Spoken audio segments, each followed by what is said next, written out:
Europe 1. Le grand direct des médias, Jean-Marc Morandini. Et le fait média du jour, ce sont donc les salaires des journalistes télé révélés. Une enquête publiée par nos confrères de BFM Business qui révèle combien gagnent les membres de la rédaction des grandes chaînes. Jérôme Yanitchenko, bonjour. Bonjour Jean-Marc. Vous êtes notre expert média et c'est clair, c'est à TF1 qu'on gagne le mieux sa vie quand on est journaliste. Absolument. Les journalistes de la rédaction de la Une sont les mieux payés de toutes les rédactions de France. C'est ce que révèle ce classement des journalistes établis en fonction de leur salaire.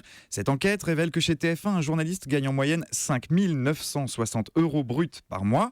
Un salaire qui concerne les journalistes en CDI pour l'année 2014. En deuxième place de ce classement, petite surprise, on retrouve le service public. Dans les rédactions de France Télévisions, le salaire mensuel s'élève en moyenne à 5 470 € bruts. C'est 100 € de mieux que chez M6. Sur BFM TV, ce salaire s'élève lui à 4 900 €. C'est un peu moins bien. Petite précision tout de même, le secteur audiovisuel est celui où les journalistes gagnent le mieux leur vie. À titre de comparaison, d'après la commission de la carte de presse, la moyenne des salaires des journalistes en CDI, tous secteurs confondus, télévision, radio et presse écrite, est beaucoup plus basse. Elle s'élève à 3 900 € bruts par mois. Voilà, mais ces salaires de journalistes télé, il faut tout de même les relativiser. Oui, première observation, évidemment, ces chiffres sont des moyennes. Et une moyenne, par définition, ça révèle un niveau de rémunération, mais pas une réalité individuelle. Tous les membres de la rédaction de TF1 ne gagnent pas 6 000 €. Certains gagnent plus, d'autres beaucoup moins.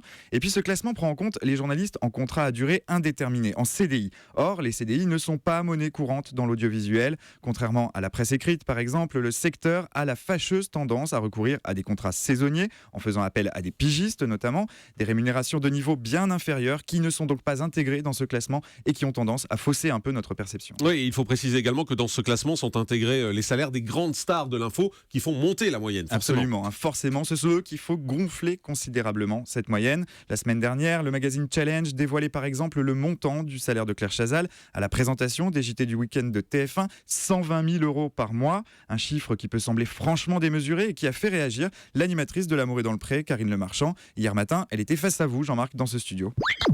Le magazine Challenge dit qu'elle gagne 120 000 € par mois. Je trouve ça hallucinant. Si c'est vrai, je trouve ça fou quand même. Ouais, vous en êtes loin, vous ? Bah oui, mais en même temps, je fais pas le 20h. C'est normal que j'en sois loin. Puis j'ai pas encore 57 ans. C'est bien, ça me donne un objectif. Vous gagnez combien ? Ah non, je dis pas. Bon, allez-y, on est entre nous. Non, là. je dis pas. Non, je dis pas.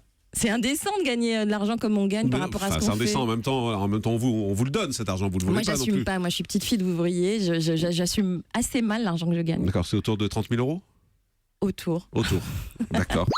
C'est intéressant, le j'assume pas. Oui, c'est vrai. La question du salaire est un tabou pour Karine Le Marchand et un tabou pour beaucoup d'autres. On doit donc se contenter d'estimations, de rumeurs pour les autres stars de l'info. Sur France 2, Laurent Delahousse gagnerait lui 15 000 € par mois pour la présentation des journaux du week-end, tandis que le salaire de David Pujadas tournerait lui autour des 20 000 € par mois. De quoi déclencher des vocations. Oui, c'est clair, mais 15 000 € pour Laurent Delahousse et 120 000 pour Claire Chazal qui fait la même chose, cherchez l'erreur. Merci beaucoup, Jérôme Yanitchenko. On fait une pause et on se retrouve dans un instant avec, bien évidemment, le zapping comme tous les jours. A tout de suite, c'est Europe 1.